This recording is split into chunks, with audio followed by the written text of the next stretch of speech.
Assalamualaikum warahmatullahi wabarakatuh. Perkenalkan, nama saya Khairunisa Ulfiatun Nafiah, NIM 23565100095 dari kelas C4 AKM. Pada video kali ini saya akan menjelaskan mengenai kas dan setara kas. Video ini saya buat untuk memenuhi tugas mata kuliah akuntansi perpajakan yang diambil oleh Ibu Muzayyidatul Habibah, MA. Langsung saja ke materi pertama, yaitu mengenai pengertian kas dan bank. Apa sih kas dan bank ini? Kas merupakan uang tunai yang paling likuid, sehingga pos ini biasanya ditempatkan pada urutan teratas dari aset. Aset sendiri ini bisa berupa uang logam, uang kertas, maupun saldo dana rekening giro. Sedangkan bank merupakan saldo rekening giro yang dapat digunakan secara bebas untuk membiayai kegiatan usaha. Materi selanjutnya yaitu pengertian setara kas menurut SAKETA. Setara kas merupakan investasi jangka pendek yang sangat likuid yang dimiliki untuk memenuhi komitmen kas jangka pendek, bukan untuk tujuan investasi atau lainnya. Baik, sekarang kita akan membahas mengenai yang tidak termasuk ke dalam kas. Yang tidak termasuk ke dalam kas ini ada 4. Yang pertama itu ada deposito yang jatuh tempo lebih dari 3 bulan atau rollover, tidak termasuk dalam pengertian kas karena tidak dapat digunakan sewaktu-waktu. Dan yang kedua itu ada perangko dan materai.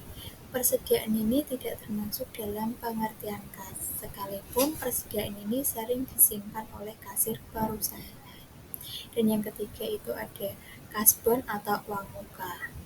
Bukti penerimaan uang muka dari pegawai yang tidak dapat digolongkan ke dalam kas karena tidak digunakan sewaktu-waktu, sehingga tidak dianggap uang tunai. Dan yang terakhir itu ada cek mundur dan cek kosong. Cek mundur tidak dapat digunakan karena tidak dapat diuangkan sampai jatuh temponya, sehingga tidak memenuhi syarat sebagai kas. Cek kosong sama sekali tidak memiliki harga, sehingga tidak dapat dianggap sebagai aset perusahaan. Apakah deposito yang jatuh temponya itu 1 bulan termasuk setara kas? Menurut pendapat saya sendiri itu tidak termasuk setara kas karena deposito jangka temporer meskipun hanya 1 bulan dan menggunakan ARO atau automatic rollover tetap tidak bisa dikategorikan sebagai kas. Deposito adalah aset investasi jangka pendek dan bukan kas yang dapat segera digunakan. Tadi kita sudah membahas mengenai apa itu kas, apa itu setara kas, dan apa itu bank. Sekarang kita akan membahas mengenai perbedaan antara kas kecil dan kas besar. Kas kecil sendiri ini kas yang dimiliki perusahaan untuk pengeluaran yang sifatnya rutin dan jumlahnya tidak besar. Dan kas besar sendiri kas yang dimiliki perusahaan untuk pengeluaran tertentu dengan jumlah yang lebih besar. Contohnya pada kas kecil ini biasanya itu untuk biaya listrik, biaya air, dan sebagainya. Kas kecil sendiri ini memiliki 2 sistem. Yang pertama itu ada sistem dana tetap atau impress fund system, dan yang kedua itu ada sistem dana berfluktuasi atau fluctuating fund system. Sistem dana tetap sendiri merupakan pencatatan transaksi dan mutasi dana kas kecil dilakukan pada saat penggantian dana. Nah, pada saat transaksi berlangsung ini tidak ada pencatatan transaksi, hanya ada penyimpanan bukti transaksi. Sedangkan sistem dana berfluktuasi merupakan pencatatan transaksi dan mutasi dana kas kecil dilakukan setiap saat terjadinya pengeluaran dana kas kecil. Sistem ini beda dengan sistem dana tetap. pada sistem dana berfluktuasi ini, ketika ada terjadi transaksi, maka harus langsung ada pencatatan, tidak menunggu saat penggantian dana. Pengenaan pajak atas penghasilan bunga dari deposito atau tabungan dan jasa giro menurut PP 131 tahun 2000 JO.KMK 51 KMK.04 2001. Menurut PP 131 tahun 2000 JO.KMK 51 KMK.04 2001, pajak atas penghasilan bunga dari deposito dan jasa giro akan dikenakan PPh final sebesar 20% dari jumlah bruto dan akan dipotong langsung oleh bank. Bank ini nanti pada saat pembayaran. Namun, wajib pajak orang pribadi yang seluruh penghasilannya dalam 1 tahun pajak termasuk bunga dan diskonto tidak melebihi PTKP. Kewajiban perpajakan bagi pemotong penghasilan atas penghasilan bunga dari deposito atau tabungan dan jasa giro menurut PP 131 tahun 2000 JO KMK 51 KMK.04 2001. Pada materi sebelumnya saya sudah jelaskan bahwa penghasilan bunga dari deposito atau tabungan dan jasa giro ini dikenakan PPh final sebesar 20% dari bruto. Untuk kewajiban perpajakan sendiri itu dipotong langsung pihak bank dan membayar atau menyetor PPh final ke kas negara dengan menggunakan surat setoran pajak. Setelah membayar atau menyetor, langsung tahap selanjutnya itu melaporkan ke kantor pelayanan pajak atau KPP dengan menggunakan surat pemberitahuan atau SPT pasal PPh pasal 4 ayat 2. Untuk penyetoran ini paling lambat 10 bulan berikutnya dan melaporkan paling lambat 20 hari setelah masa pajak berakhir. Pada kali ini terdapat studi kasus terkait pencatatan transaksi penerimaan bunga deposito. Pada tanggal 11 September 2011, perusahaan mendepositokan uangnya sebesar 5 juta rupiah untuk 3 bulan dengan tingkat bunga 6%. Bagaimana sih pencatatan transaksi penerimaan bunga deposito tersebut? Langkah pertama yaitu dengan cara menghitung bunga deposito terdahulu. Bunga deposito sama dengan 5 juta dikali 6% dikali 3 per 12. 5 juta sendiri ini adalah dana awal yang didepositkan dan 6% ini merupakan besaran bunga dari deposito dan 3 bulan 3 ini merupakan bulan dari deposito tersebut dan ketemu bunga depositonya sebesar 75.000.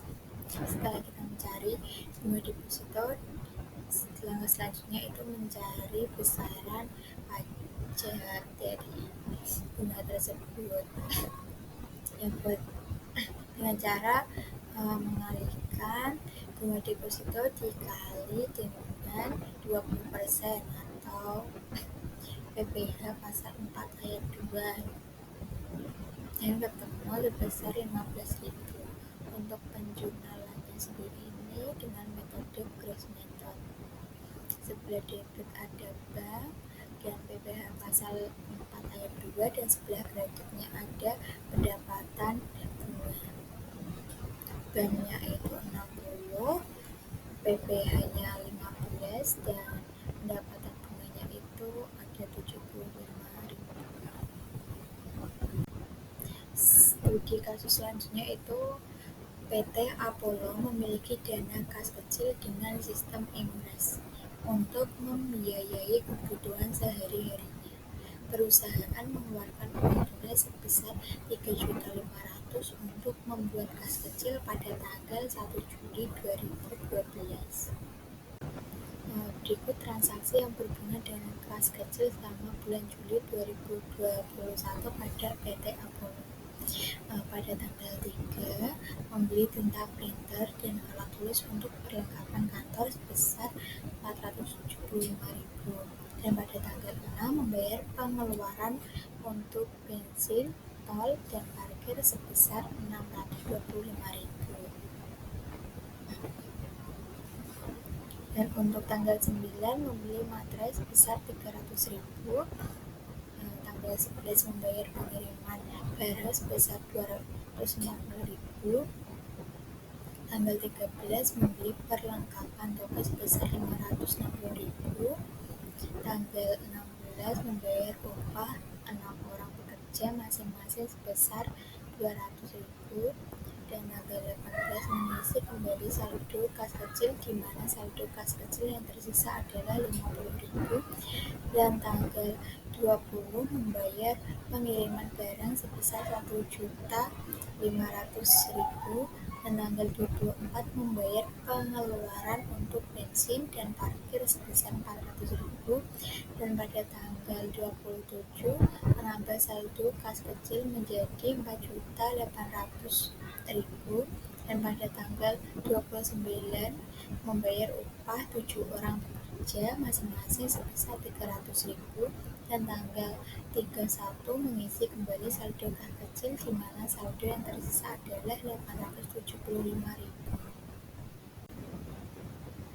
Penjualan pertama yaitu saat pembentukan kas kecil pada tanggal 1 Juli. Jadi kan PT Apollo itu membentuk atau membuat kas kecil sebesar 3.500.000.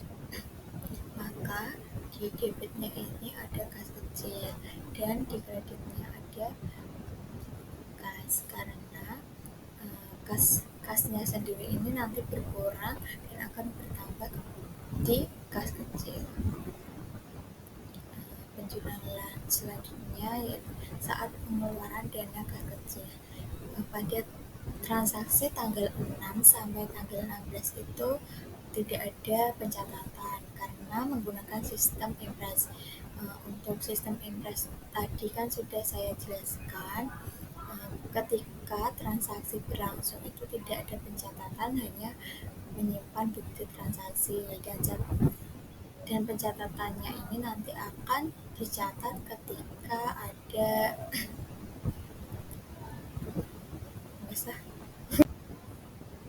penjualan yang ketiga ini saat pengisian kembali dana kas kecil. Nah, tadi kan itu ada transaksi dari tanggal 6 sampai tanggal 16 kan belum dicatat. Dicatatnya ini pada saat tanggal 18, karena di tanggal 18 sendiri ini terdapat transaksi yaitu pengisian kembali dana kas kecil. Jadinya transaksi dari tanggal 0 sampai tanggal 16 ini dimasukkannya ke tanggal 18. Yang pertama, yang di debitnya sendiri ini ada perlengkapan kantor sebesar 475.000, beban bensin, tol, dan parkir 625.000, beli materai 300.000, beban pengiriman barang 240.000, beli perlengkapan toko 560.000, beban gaji pegawai 1.200.000, selisih kas 50.000, dan sisi kreditnya ada kas 3.450.000. Kenapa di sini ada selisih kas? Karena pada transaksi tanggal 18 sendiri ini disebutkan bahwa saldo kas kecil bersisa 50.000. Ketika ini tidak ditambahkan dari perlengkapan sampai beban gaji pegawai ini, jumlahnya ada 3.400.000. Maka untuk Jadi kan kas kecil ini dengan sisa 50.000 harus menguranginya. Seperti itu. Penjualan selanjutnya itu tanggal 27 Juli karena pada 27 Juli sendiri ini ada pembentukan kas kecil kembali sebesar 1.300.000. Maka di sisi debit ini ada kas kecil dengan 1.300.000 dan sisi kreditnya kas sebesar 1.300.000. Selanjutnya itu penjualan saat pengeluaran dana kas kecil. Tadi saya sudah jelaskan bahwa transaksi pada metode impres ini tidak dicatat ketika ada pembalian dana. Kan nggak. Oke, saat pengisian kembali dana kas kecil.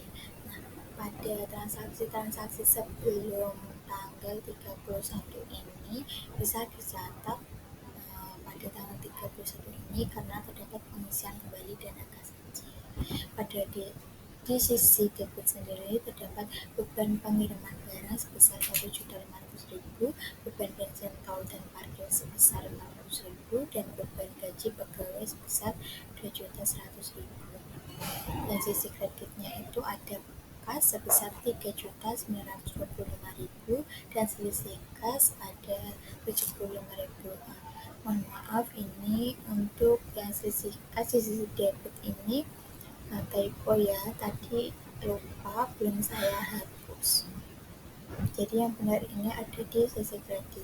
Kenapa ini terdapat selisih kas sebesar 75.000? Karena di soal itu tertera, di transaksi itu tertera bahwa saldo dana kecil ini harus tersisa 875.000.